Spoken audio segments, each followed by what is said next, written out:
Do you ever get so frustrated that just everything seems too hard? That anything that takes the least amount of uncomfortableness is just something you don't want to do? That's when you got to step back and ask, what do you just truly enjoy? And here's something that really takes absolutely no stress at all, no concern. I could make a super beautiful, amazing piece that takes hours, or I can knock out a whole bunch of really simple pieces that I know sell well. But none of them are as fun as these chaos pendants. They're just like ridiculously fun because I know it doesn't matter how they're going to turn out. I aim to make them ugly, and therefore if they come out ugly, that's awesome. And if they don't, then whatever. But it's just pure fun. So there's no plan here except to have fun. And I don't really know what I'm doing. I know this is an 8mm supposedly African turquoise, which is kind of like a dyed jasper, kind of a blue-green stone, really pretty. I know this is 18 gauge antique copper, which is like the best color ever. But other than that, I really don't know what's happening here.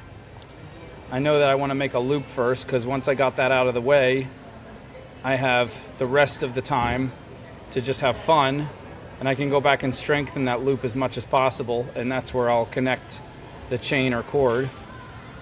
I know it's nice to have an accent bead like this, and I think I'm just going to string in the rest of them as I feel, like here and there, everywhere, one side of the strand or the other. I like to work with 2 strands because it gives me multiple options. I can bring them together, I can separate them, I can have them crisscross, I can have them loop around each other. I can use one to strengthen the other.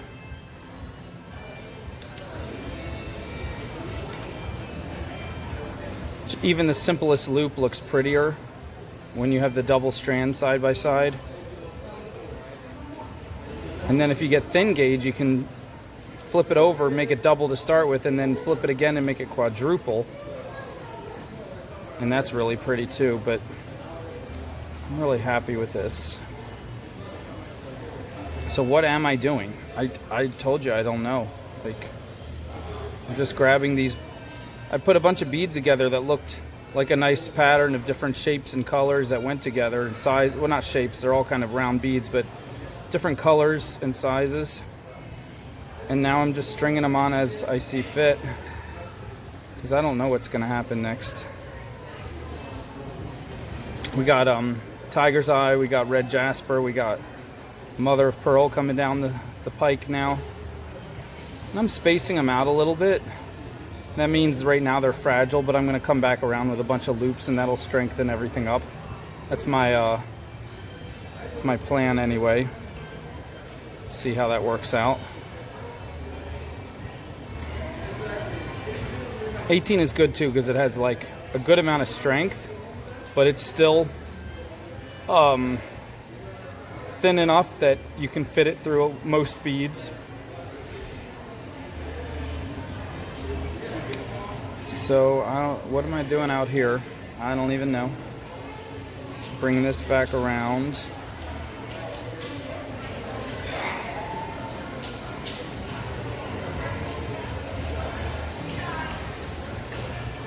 I'm pretty much going to end this strand. This strand has a lot more going on, so see how we're going to do this.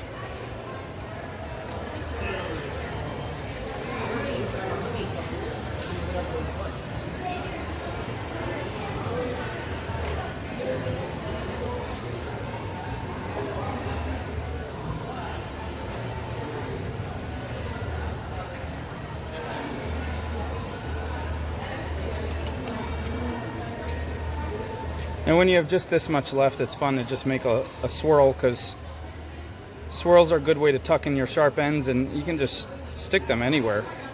A swirl totally hanging out in the air is going to be snaggable, so you don't want that. But they're pretty easy to find a place to tuck them where they're not going to snag very easily, where they just look like a cool decoration. All right, so what's going on with all this? Oh, we still have one more here.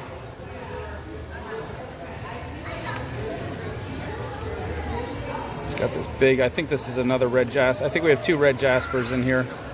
This white and orange one, and then this much darker one.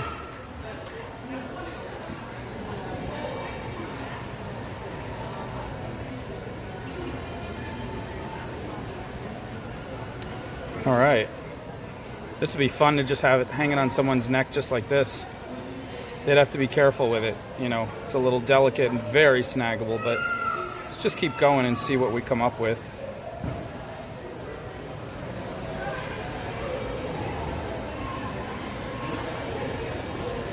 See, now I'm starting to pause and think.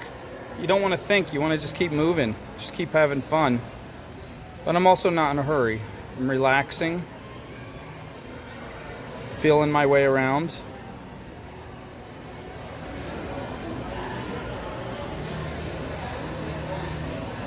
And this is the part where we have to make a decision. Are we going to leave all these sticking out straight up, or going to fold them into a safer place?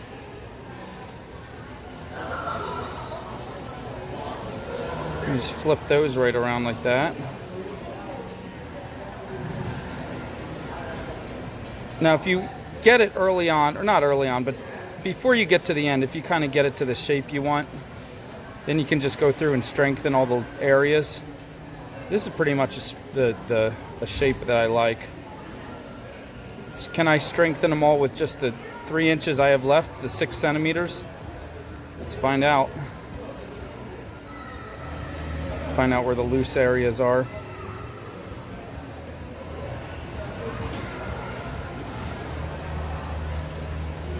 Nope, you know what? I think I'm just going to end this with a swirl. I'll come back with another piece of wire, one more, maybe a 22 gauge, and strengthen up some areas. Maybe we'll just do it on the back where you won't see it, because I kind of like this just the way it is. I feel like it's pretty cool.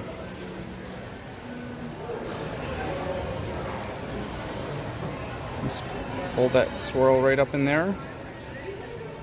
Yeah. Do we want them somewhere else?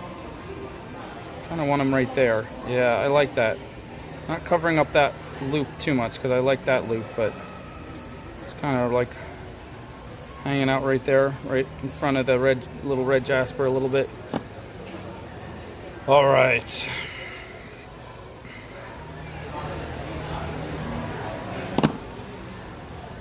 This is our happy pendant. Voila. Let's get some nice length of 22 gauge and see where we can strengthen up some. I'm just going to take a little more than a foot, maybe about 1/3 of a meter. Start right here at the loop. We'll give that loop some scarfing, because I didn't do it earlier, and that always makes it look nice. All right, now, where do we want to go?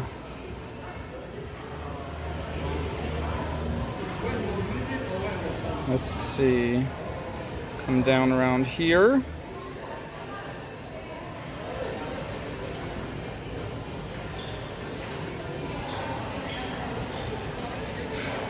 Definitely got to get this amethyst secured.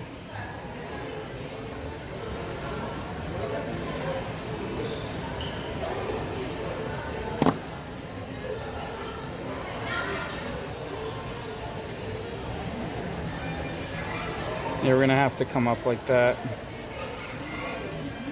It doesn't look too bad. It's kind of a cool loop there.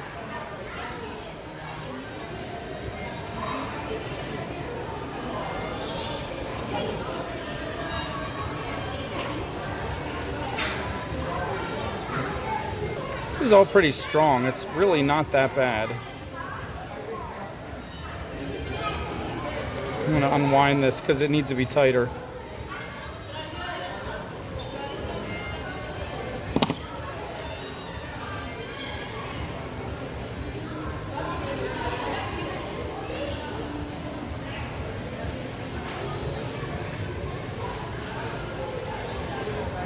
I think that's done. This is going to get scarfed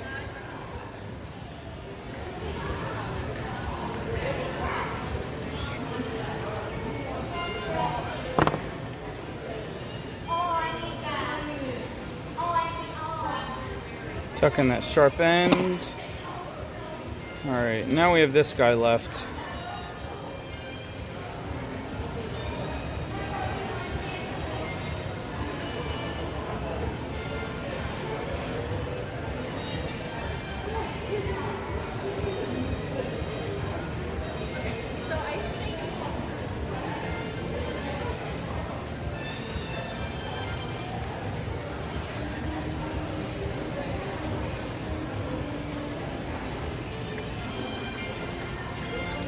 This mother of pearl was also sticking out. That was another one I was worried about. Just a little bit, not too much. I'm coming up with a new pattern here. I think I'm just going to have free-floating beads sticking out in all weird directions, and then come with the thin wire and just wrap them up tight. So even though they're sticking way out, they're not going to move. See how I did that little scarfing right there? If I did scarfing like all the way up, I call it scarfing when I just wrap around and around and around a loop, going up higher and higher, because it looks like the loop is a face and the wire is a scarf wrapping it up. But none of this is really moving too much. I mean, granted, yeah, if you grab it and pull on it, it's going to come out of whack, but the person who buys it is going to understand that, you know, this isn't the kind of thing you're going to want to wear when you're playing tennis or something. This is for an evening out when you're, you know, it's not going to be for a cage match wrestling tournament, although that would be pretty cool. So what more do I need? I have a tiny bit of wire. Do I go with a whole nother piece of wire, or do I just stop? Questions. I'm not stressed. I could go either way. I don't care. I'm just asking, just so you guys know how I'm thinking. Well, I think I'm going to give myself a little baby swirl with this last part.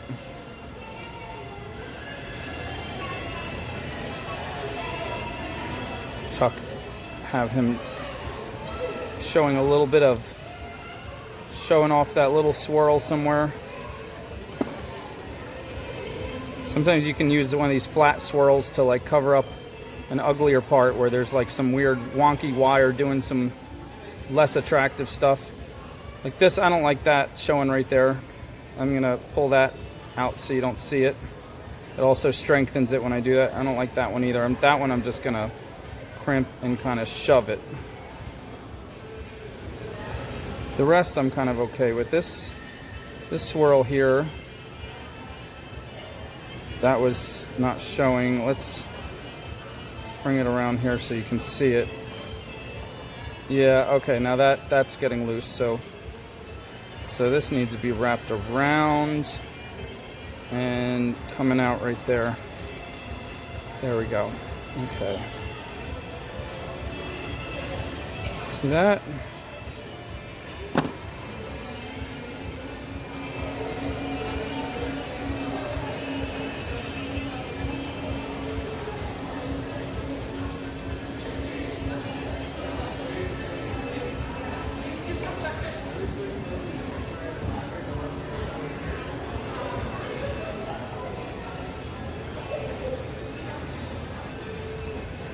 And I always try to make the outer edges lay flat against the surface, because I feel like then when someone wears it, it'll lay flat against their chest and it won't be like bouncing all around as much. Yeah, it's still a little flimsy for my tastes. I'm going to tighten these up in the back where you don't see them. But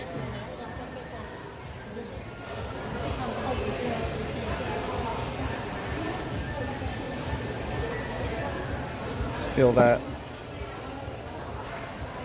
Yeah, I'm gonna get one more round of the 22 gauge. Come in there. I think that's good.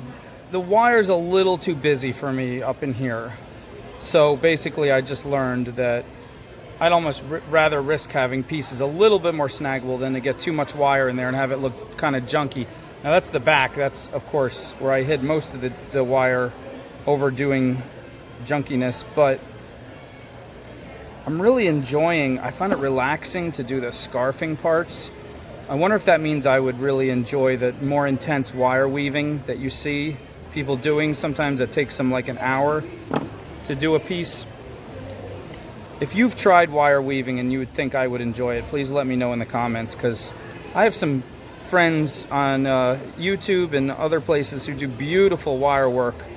You know, the kind that takes like 2 hours to do a piece, and then they end up selling it for over 100, which makes it harder to find buyers, but definitely is worth it if you can find the market. Anyway, I'm happy with this guy, and I had fun.